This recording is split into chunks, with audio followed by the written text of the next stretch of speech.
Good morning, world. Cece here.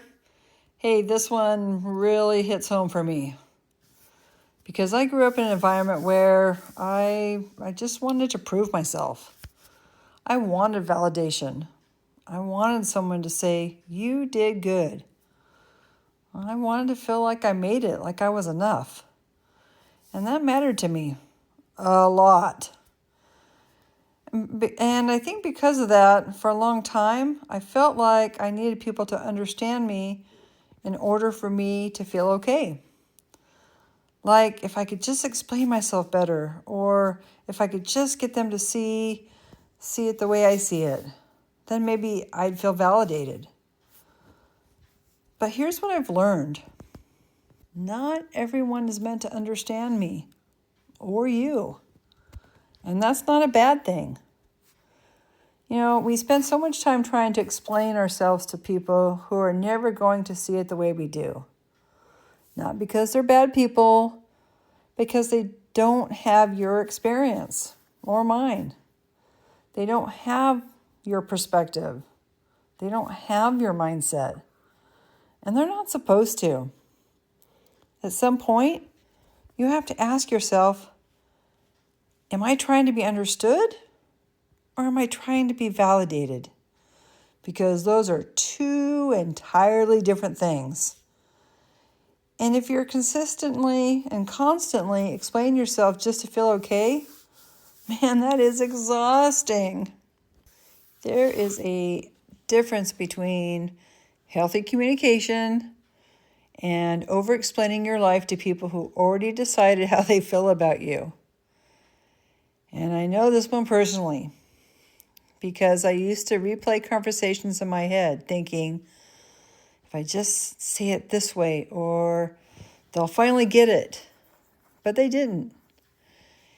And all they did was leave me frustrated. Or I left myself frustrated. And honestly, questioning myself. But here's the shift. Instead of asking, how do I get them to understand me? Ask, why do I need them to? That's a big one. Because when you become solid in who you are, you stop needing everyone else to agree with you. You don't need everyone to understand your decisions. You don't need everyone to see your vision. And you don't need validation from people who aren't even living your life. And as hard as this is to say, sometimes that's even the people that are closest to you as well. And let's be real here. The people who don't understand you are the ones who are still still living their life that you're trying to grow out of. So of course they don't get it. If you're growing, if you're changing, if you're trying to become a better version of yourself like I am, you might just be outgrowing people. But that's not in a harsh way or a judgmental way. It's just a different direction. And this is where a lot of people get stuck.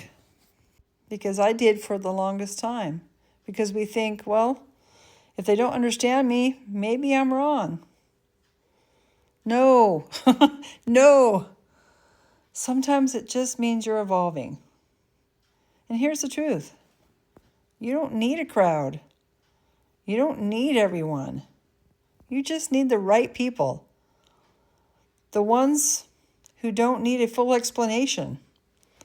The ones who respect you even if they don't fully relate. The ones who say, hey, I may not see it exactly like you, but I trust you. So if you're in that season right now, like I am, where people don't understand you, good. That might mean you're doing something different. Something new, something better. Stop shrinking yourself to be understood. And stop over-explaining your decisions. Stop trying to convince people who already made up their minds. Be clear, be kind, be respectful, but don't lose yourself trying to make everyone else comfortable Because at the end of the day, you're the only one who has to live your life, not them. So if nobody's told you this today, you don't need permission, you don't need approval, and you don't need everyone to understand you. You just need to be true to yourself and keep going. And the more you step into who you are or who you want to become, the less you'll need everyone to understand you. So as always, take care of your mind, and the rest has a better chance of falling into place. Until next time, this is Cece, and this is Cece Talks Live, real talk, real life.